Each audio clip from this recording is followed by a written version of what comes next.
ரக்கிஹர்கி என்னும் இடத்தை அகழாய்ந்து ஹரப்பன் நாகரிகம் பற்றிய ஆய்வில் ஒரு திருப்பு முனையை கொண்டு வந்தவரும் மரபணு முறையிலான ஆய்வை முன்வைப்பவருமான முனைவர் வசந்த் ஷிண்டே அவர்களை உரையாற்ற வருமாறு பணிவோடு வேண்டுகின்றேன். The very distinguished dais, Dr. Vedachalam, Jai Mohanji, Subbarayulu and very distinguished gathering here. I am honored because this is an honor for the subject, and this will inspire many young scholars in fact to take up this discipline.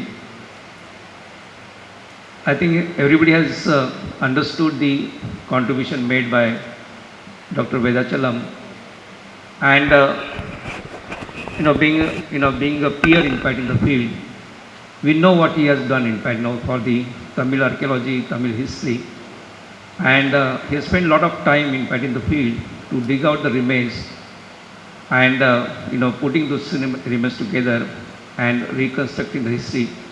So this is a great work that Dr. Vedachalam has done, and I know him personally because he visited Rakhigarhi also with his friend Mr. Subramanyam, who is a media person associated with Hindu and Frontline magazine. So they spent a couple of days at Rakhigarhi, and we had really very good time. We had good discussion about, and we talked a lot in fact about this connection between the Tamil Nadu and the northern part, particularly the Harappan region, and certainly that there is a understanding, there is a visualization that this whole country was one in fact right from the early stage and even today. And only thing that we see is a unity in diversity, because like today this whole characteristic feature of the country has emerged long back during the Harappan times. And as I mentioned in the morning that outside the Harappan region there were a number of regional cultures, they spoke regional languages, and also they had these very distinct heritage, maybe regional customs and other things. So that is the characteristic feature of the of this country. And through his work we could understand that how far-reaching or deep-rooted relations that we have in fact all over the South Asia. So that is very, very important. The only request that I will make, somebody has written a book on him in Tamil, but he can also write in English, because his contribution should be known all over the country, and I'm sure that that work will be done.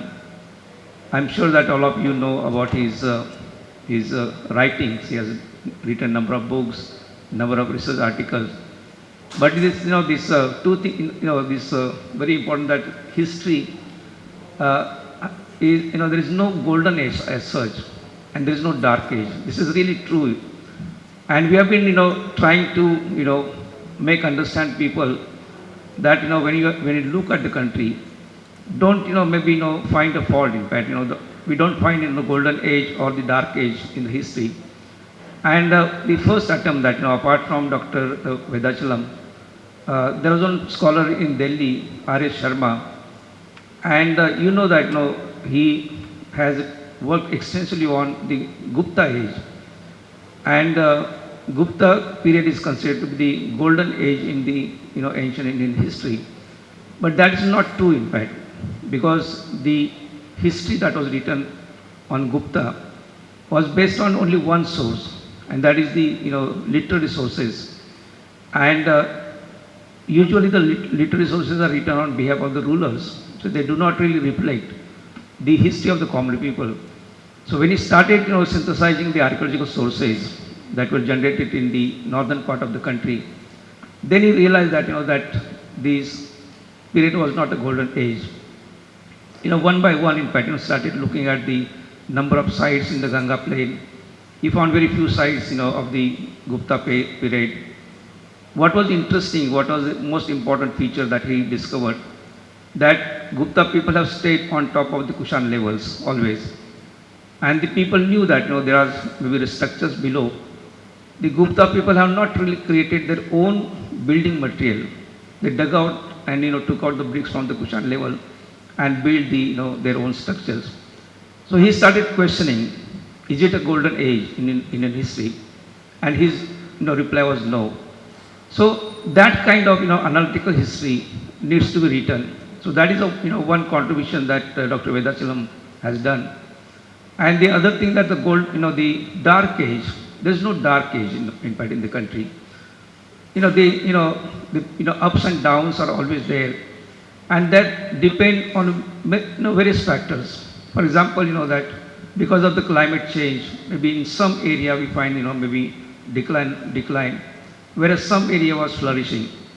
For example, when the Harappans declined, maybe around 1900 BCE, there were flourishing cultures all around.